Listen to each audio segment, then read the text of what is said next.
Bom dia, irmãos, graça e paz. É uma alegria muito grande estar com vocês aqui, para nós estarmos estudando aqui a quarta marca de uma igreja saudável. Você que está com a sua revista, eu queria convidar você para abrir na página 37 da sua revista.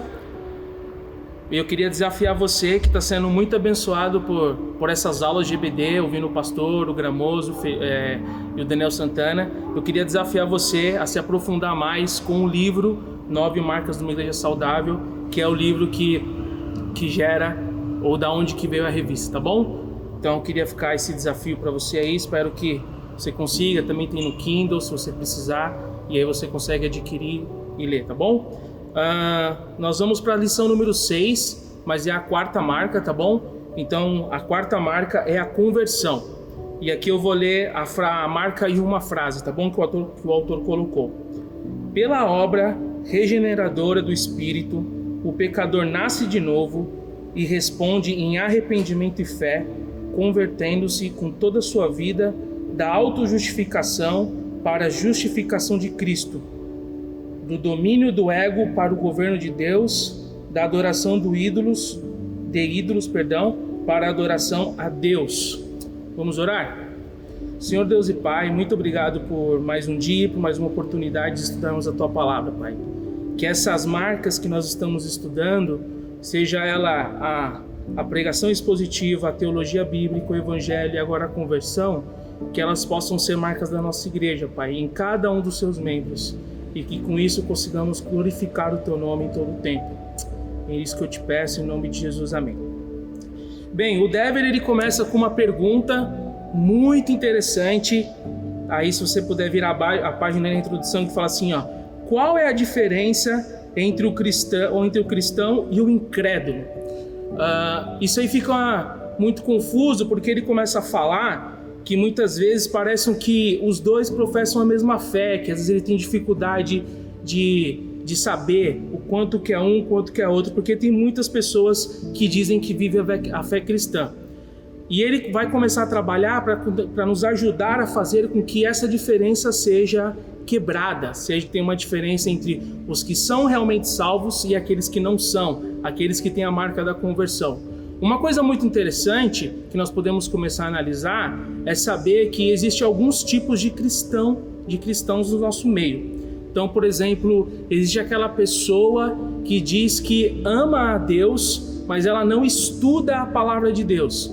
Isso é uma dificuldade, porque ela começa a criar na mente dela um Deus que não é o Deus da Bíblia. Então não tem um estudo da palavra de Deus, logo ela não tem uma concepção daquilo que é, de quem realmente é Deus. E isso dificulta muito, porque se ela cria um Deus na cabeça dela, ela começa a adorar um Deus que não é o Deus da Bíblia, não é o Deus da palavra de Deus. Então ela pode evangelizar, ela pode ela pode dar o dízimo, ela pode evangelizar, como eu já falei, ela pode vir ao culto, ela pode cantar louvores, mas no fundo ela não está adorando a Deus, o Deus da Bíblia, ela está adorando um Deus que está na mente dela. Isso é muito difícil. E como diz um pastor muito famoso, que é o pastor Jack, ele fala assim que domingo acaba sendo o dia de maior idolatria no Brasil, porque é o dia que tem muitas pessoas que estão nas igrejas cantando, louvando, rendendo os louvores a esse Deus, mas não é o Deus da palavra, porque ela não estuda a palavra de Deus. E o que eu quero dizer quando falar estuda a palavra, ser um teólogo, não é simplesmente aquele cara que vai para o seminário, que estuda, que faz curso, pós, não é isso. A teologia é o estudo de Deus. Então, como o próprio Sproul fala, todos nós somos teólogos, todos nós temos algo para dizer sobre Deus. E como ele falou muito bem na marca número 2, que a questão não é se você é ou não um teólogo, mas é se você é ou não um bom teólogo. E para você ser um bom teólogo, você precisa conhecer a palavra de Deus, que isso é a base, né? Mas nós também temos outros extremos, que são aquelas pessoas que estudam a palavra de Deus, mas o fim em si não é glorificar a Deus, não é entregar a sua vida a Deus, não é ter um conhecimento e um amor maior por Deus. Quando ela estuda a palavra, o único objetivo dela é querer ser um crente melhor, ela quer aparecer melhor, ela quer debater. Normalmente ela gosta de assuntos muito polêmicos da Bíblia, mas não é para esclarecer a verdade da palavra, mas é simplesmente porque ela quer mostrar o quanto ela sabe da palavra. E isso também é muito perigoso, porque o verdadeiro crente, o verdadeiro estudioso da palavra, ele estuda e isso leva ele a amar e a adorar mais a Deus, ele conhece mais a Deus. Então tem uma frase do, se eu não me engano, do Boltz, tem um livro lá, se você quiser entrar no site da Monergismo, de graça, se chama Oração, e nesse livro ele fala assim, que homens mortos produzem sermões mortos e sermões mortos matam. O que ele está querendo dizer? Que aquele que não tem a vida, aquele que estuda mas não gera vida, não adianta nada.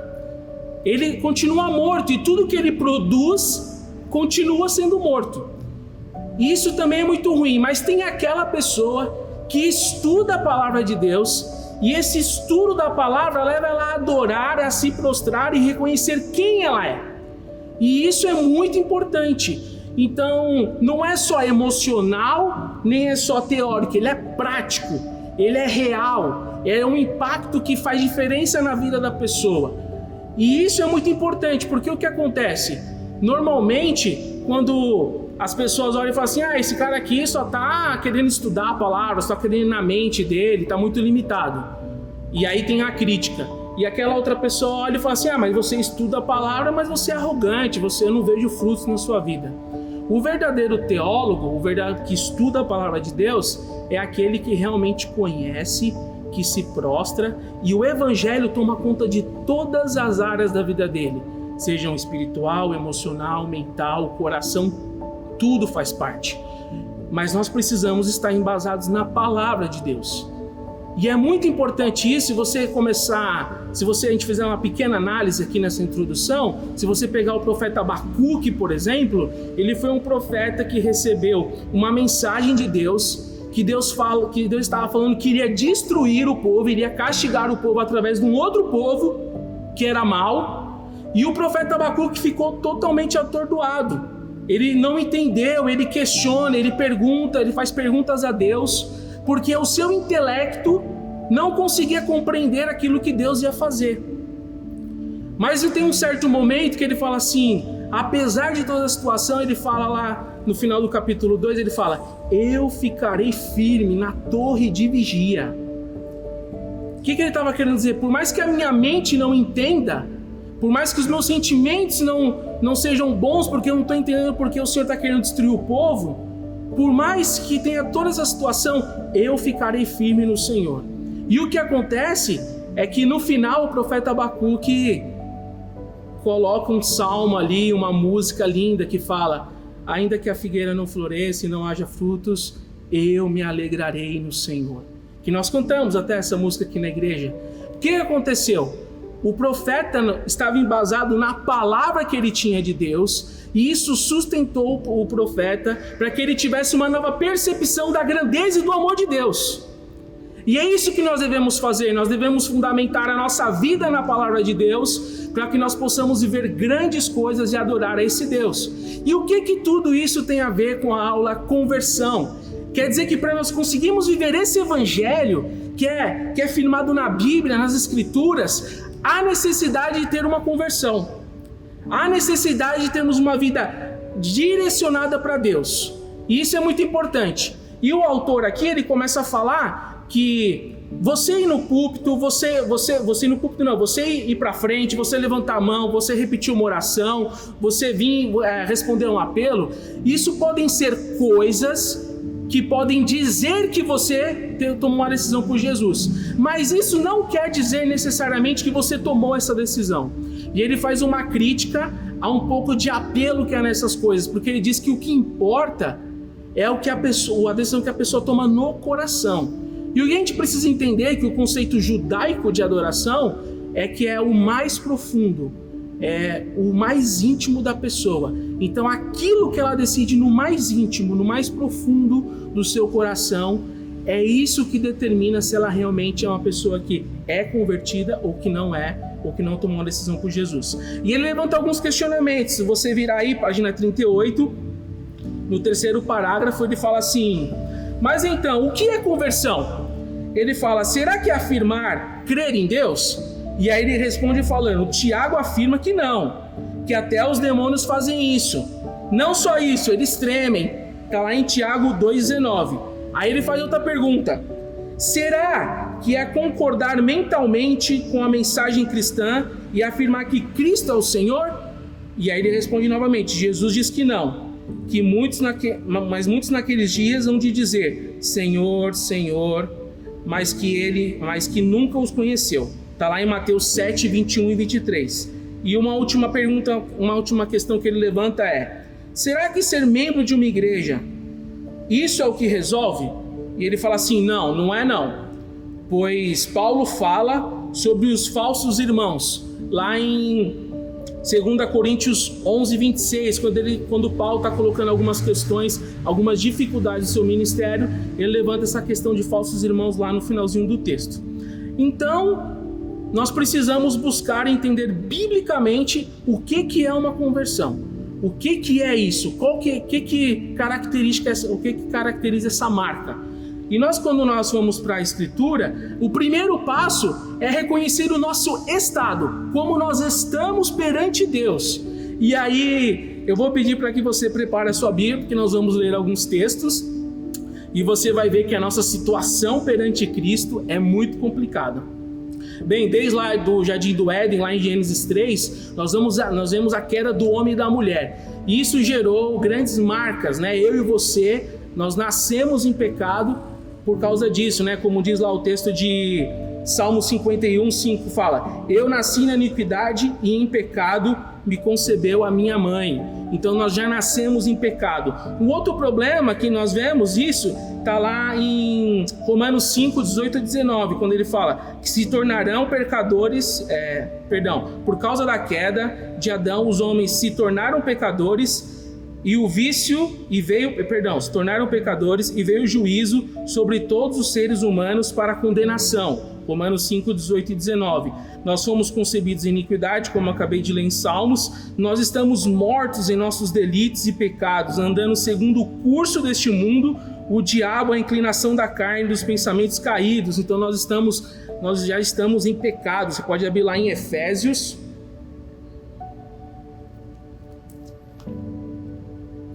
Efésios 2, que aliás é o texto base que ele usa aqui, que diz: eu lhes dei vida quando vocês estavam mortos em suas transgressões e pecados, nos quais vocês andavam noutro tempo, segundo o curso deste mundo, segundo o príncipe da potestade do ar, do espírito que agora atua nos filhos da desobediência.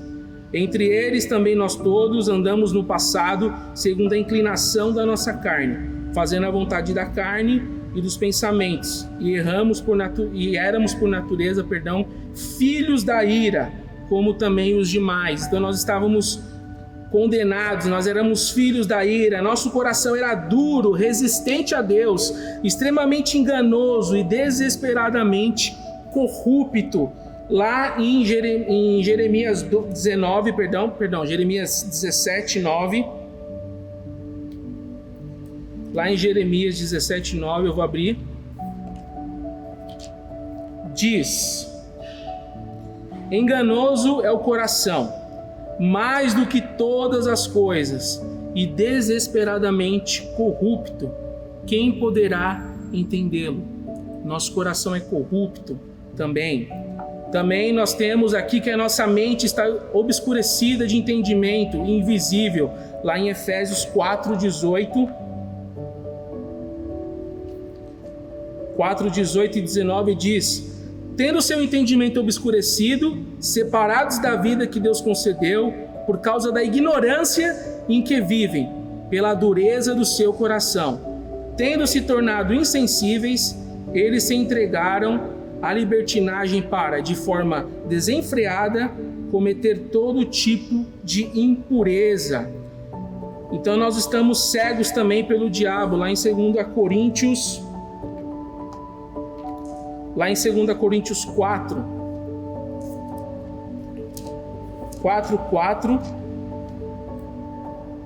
diz: nos quais o Deus deste mundo, o diabo, cegou o entendimento, nos quais o Deus deste mundo, o diabo, cegou o entendimento dos descrentes, para que não lhes resplandecesse a luz do evangelho da glória de Cristo, o qual é a imagem de Deus. Então o diabo também nos cega. Nós somos incapazes de aceitar as coisas do Espírito. Lá em 1 Coríntios 2,14 também vai dizer sobre isso. 1 Coríntios 2,14. Ora, a pessoa natural não aceita as coisas do Espírito de Deus, porque eles são loucura, e ela não pode entendê-las, porque elas se discernem espiritualmente. Então nós também estamos cegos, incapazes de aceitar o Espírito de Deus, como acabamos de ler. Amamos as trevas, porque as nossas obras são más. Está lá em João 3,19. João 3,19 diz: a condenação é esta: a luz veio ao mundo, mas os homens amaram mais as trevas do que a luz, porque as suas obras eram más. João 3,19. Somos escravos voluntários do pecado. Lá em João 8,34 diz: todo aquele que comete pecado é escravo do pecado. Inclusive diz que a inclinação da carne é inimizade contra Deus, pois não está sujeita à lei de Deus. Lá em Romanos 8,7 diz isso.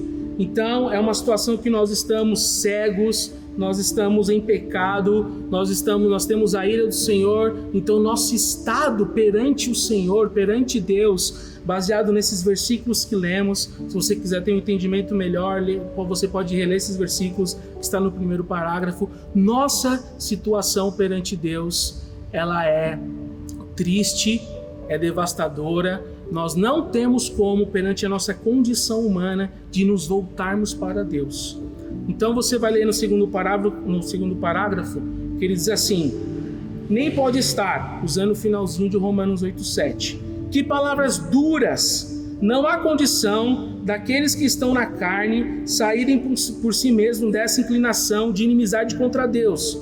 Isso mostra que se algo vai mudar, então a iniciativa não poderá vir do ser humano. A mente do homem caída rejeita Cristo, seu coração ama o pecado e despreza a Deus. Não é uma simples decisão ou um esforço da carne que vai mudar a nossa situação. Então não existe nada no homem que ele possa fazer para se reconciliar com Deus. Muitas vezes nós achamos que podemos nos reconciliar com Deus. E o que nós fazemos é tentar melhorar a nossa capacidade de fazer o bem, nossa capacidade de fazer as coisas. Mas como vimos, nós estamos numa natureza pecaminosa. Logo, quando aumentamos a nossa capacidade para fazer algo que reflete a glória de Deus, logo nós aumentamos a nossa capacidade de continuar fazendo as coisas más. Porque o homem em si é mau, não há o bem nele, ele precisa de algo maior, algo puro, algo santo, que faça com que ele abra os olhos para que ele consiga retornar para aquilo que é santo e bom.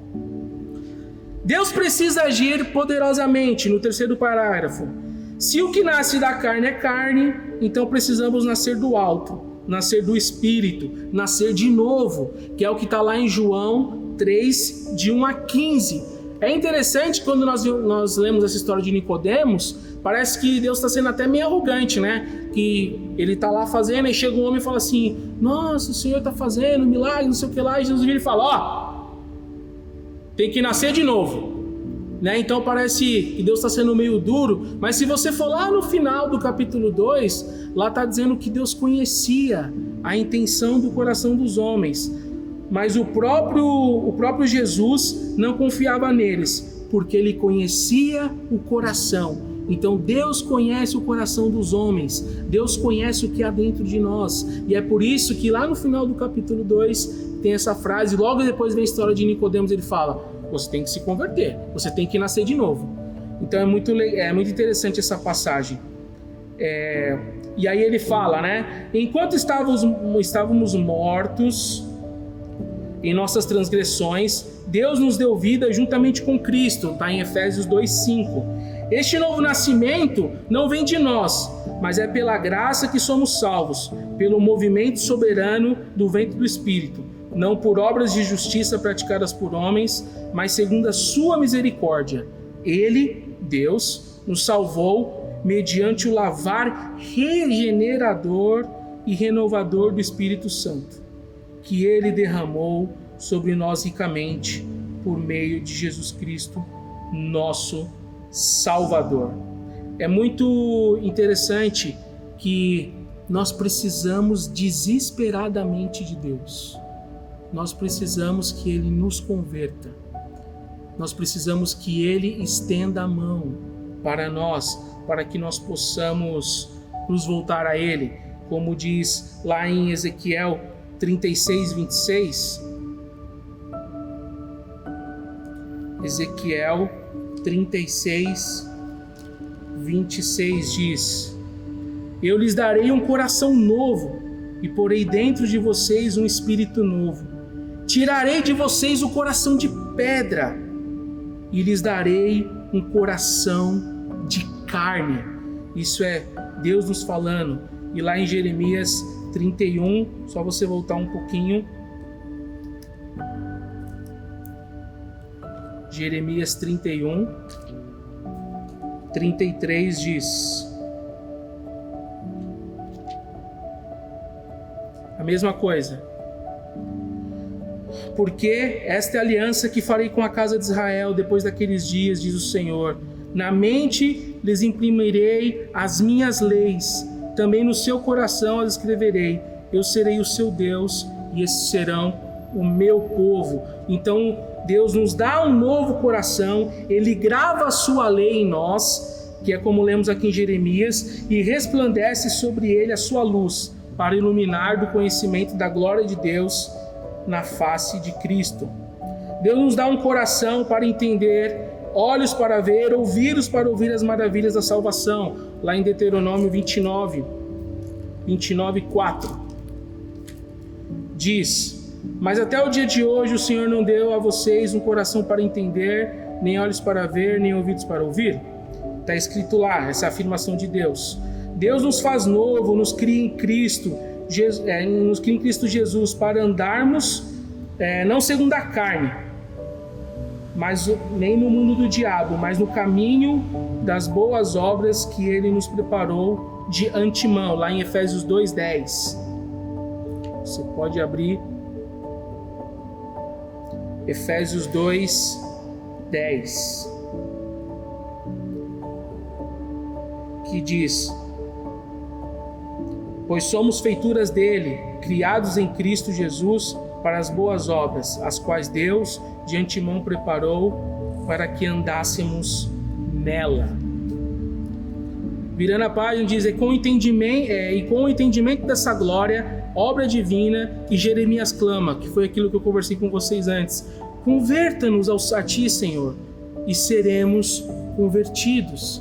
Então o homem só pode voltar-se a Deus quando Deus voltar-se a ele, quando Deus converter o homem. Jeremias reconhece que a verdadeira conversão é uma obra sobrenatural de Deus, que apesar de sermos nós que nos convertemos, é Deus que nos concede a conversão, é o Senhor que concede arrependimento para a vida, como está lá em Atos 11:18. Atos 11:18, que diz: Quando os demais ouviram isso, acalmaram-se e glorificaram a Deus, dizendo: Então também aos gentios Deus concedeu arrependimento à vida. É Deus que deu arrependimento. Ele também deu a fé em Cristo, lá em Filipenses 2:8. Em Filipenses 2:8, Deus dá o arrependimento e dá a fé. Porque pela graça sois salvos, mediante a fé. Isso não vem de vós, é dom de Deus. De fato, nascemos da vontade de Deus e não da vontade do homem, né? Os quais não nasceram do sangue, nem da vontade da carne, nem da vontade do homem, mas sim da de Deus. Lá está em João 1:13. Então, nós precisamos que Deus nos dê o arrependimento e fé. Mas mesmo Deus nos dando arrependimento e fé, a Bíblia não diz que Ele se arrepende por nós, não diz que Ele se converte por nós. Ele nos concede isso, mas Ele exige que nós também nos voltemos a Ele.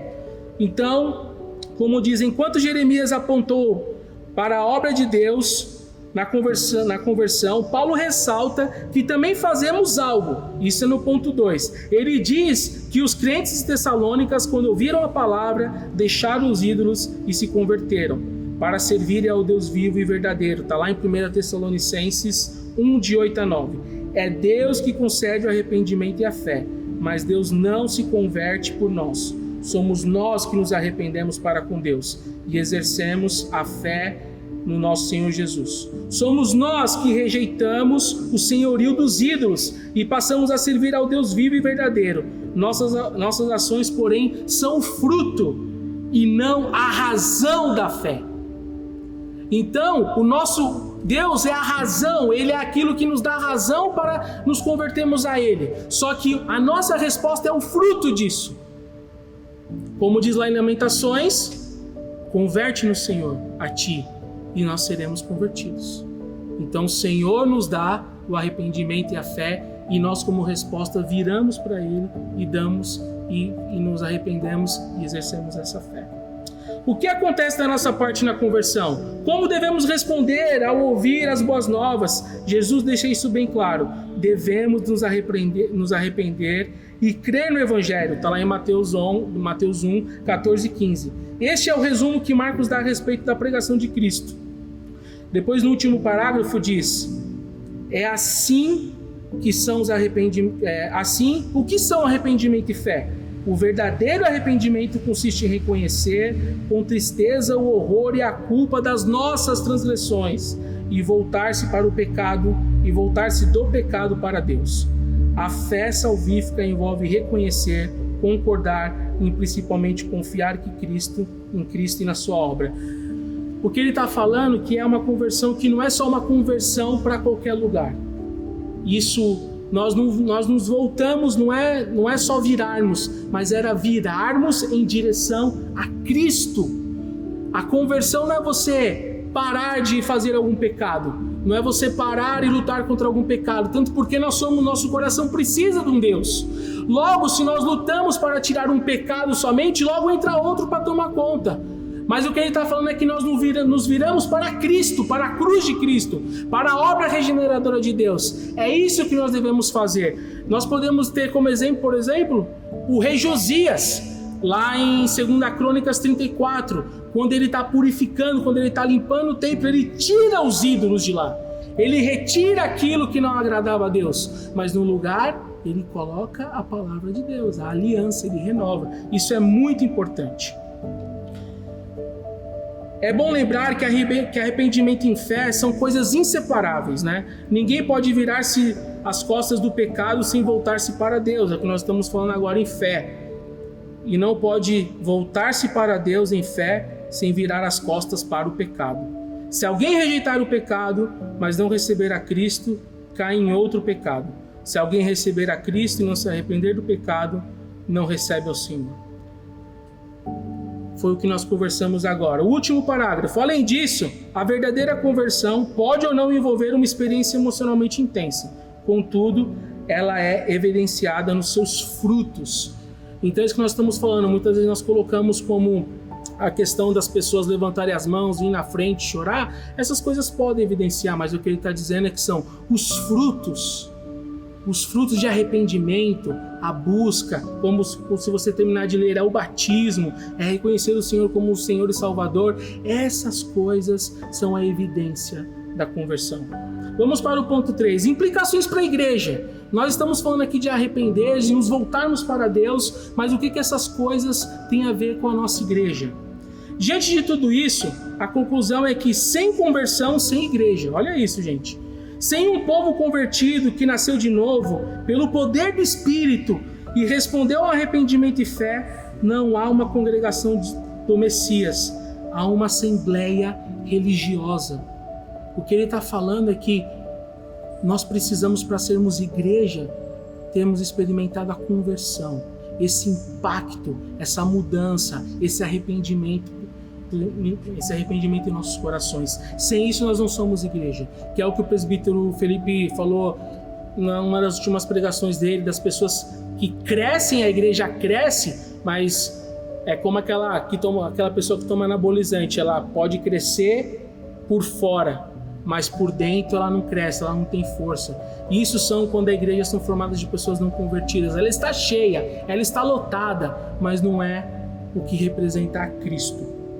Segundo parágrafo, sendo assim, esperar como algo normal que aqueles que se dizem cristãos, pelo menos se arrependem pelo pecado e creiam em Cristo. Então o que ele está falando? Que nós devemos esperar que as pessoas se arrependam pelos seus pecados, que creiam em Jesus. Isso é o mínimo. A conversão não significa perfeição, mas significa uma vida de arrependimento. Tem uma frase do John Newton que diz assim: não sou o que devo ser, não sou o que deveria ser, não sou o que espero ser, mas posso dizer com verdade, não sou o que era. Pela graça de Deus, sou o que sou. O que ele está querendo dizer é: eu não sou aquele pecador de quando eu me converti. Eu sei que eu devo ser muitas coisas. E eu sei que eu não sou tudo aquilo que Deus espera, mas eu sou melhor do que quando eu me converti. É esse desenvolver, é esse crescer, porque a palavra conversão na Bíblia não tem a ver apenas com o momento, aquele ato que a gente fala, naquele dia, naquela hora eu lembro exatamente. Conversão também na Bíblia tem a ver com você se voltar para Deus. Você pode ver, por exemplo, quando Jesus fala que Pedro vai ser peneirado, ele usa essa expressão, né, que lá em Lucas 22,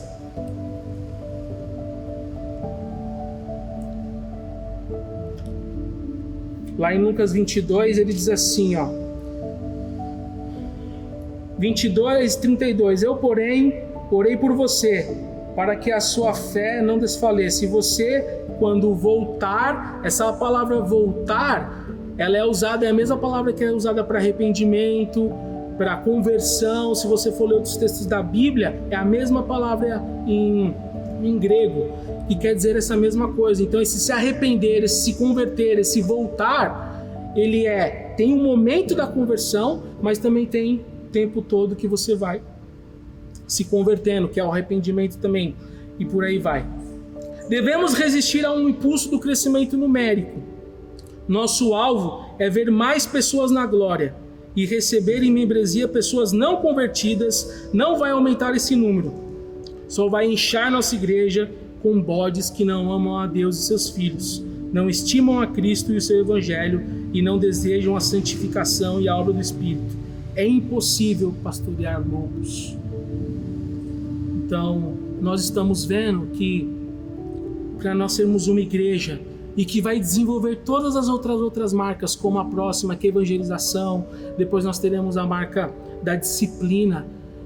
Para desenvolver isso na nossa igreja, nós precisamos de um povo, que a nossa igreja seja uma pessoa que se converta, das pessoas, que os membros que entenderam o seu estado natural pecaminoso, mas que foram tocadas, foram regeneradas por Deus e se voltaram para Deus em arrependimento e fé. Uma conclusão é: compreender corretamente a doutrina da conversão é essencial para o entendimento da natureza da igreja e também da sua missão. É só quando as primeiras 4 marcas estão em seu devido lugar que podemos seguir para as próximas. E é só pela exposição da Escritura e da sua sã doutrina, tendo o entendimento correto do Evangelho e da conversão, que podemos proclamar com fidelidade a mensagem cristã para o mundo. É só sobre isso que veremos na próxima aula. Então ele já está dando uma introdução. O que ele está querendo dizer? Que é através da pregação expositiva, é através de uma teologia bíblica que entende o contexto, tendo em Cristo seu ápice na cruz, que é uma igreja que fala o Evangelho, que esta conversão é possibilitada, porque é só através da real pregação da palavra, a real mensagem do Evangelho, a verdadeira exposição, que as pessoas que não ouviram falar de Cristo terão a oportunidade do arrependimento. É só através disso. Agora nós podemos falar que nós estamos aqui Você pode falar, pô, eu sou convertido, já estou aqui na igreja em todo tempo. Mas nós sempre temos ídolos no nosso coração. E para encerrar rapidamente, para nós, você que entende que já tem uma conversão, que já é convertido, que já teve esse momento com Deus, eu queria desafiar você. Há um texto muito famoso que diz assim: eu e minha casa serviremos ao Senhor. Josué, lá no final, depois de ter conquistado tudo, depois que Jesus usou a vida dele e ele teve acesso a tudo, as promessas do Senhor, eles viram. E nós falamos essa frase, falamos assim: uau, que incrível! Só que se nós olharmos o contexto, como eu falei para você, aquele era um povo que tinha acabado de ver a glória de Deus, o poder de Deus, a majestade de Deus. E o que nós vemos é Josué falando assim: larguem os ídolos de vocês. Abram mão dos ídolos. Eu e a minha casa vamos servir a Deus, mas escolham a que Deus vai servir. E não é uma loucura um povo que acabou de ver a grandeza e a glória de Deus falando que devem ser tirados os ídolos deles. O que isso quer dizer? Quer dizer que em todo tempo a nossa igreja precisa pensar e refletir naquilo que está no coração, para saber se é realmente Cristo que reinando, que é Cristo que em todo tempo é o dono de nossa vida. Porque existe a conversão pontual, que é quando Deus nos quebranta e nós reconhecemos o nosso estado pecador.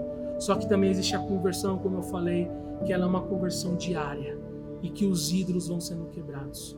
Que a nossa igreja tenha essa marca, que nós possamos ser um povo que tem a marca da conversão, porque através disso nós vamos evangelizar, nós vamos glorificar Deus, nós vamos conhecê-lo cada vez mais.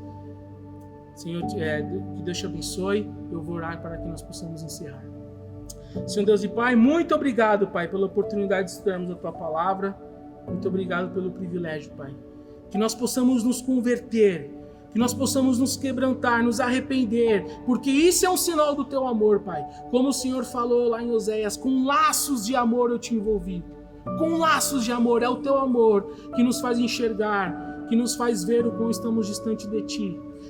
Que as pessoas que ainda não conhecem o Teu Evangelho, que não tiveram uma conversão genuína, Pai, que elas possam se render a Ti. E aquelas pessoas, que a Tua igreja, que já teve um encontro real contigo, que nós possamos reanalisar, que nós possamos avaliar o nosso coração e possamos identificar os ídolos que nós insistimos em ter em nosso coração, mesmo vendo a Tua glória, o Teu poder, a Tua majestade, porque nosso coração é assim, Pai. Nos perdoa por isso. Em nome de Jesus, amém. Deus te abençoe. Até domingo à noite.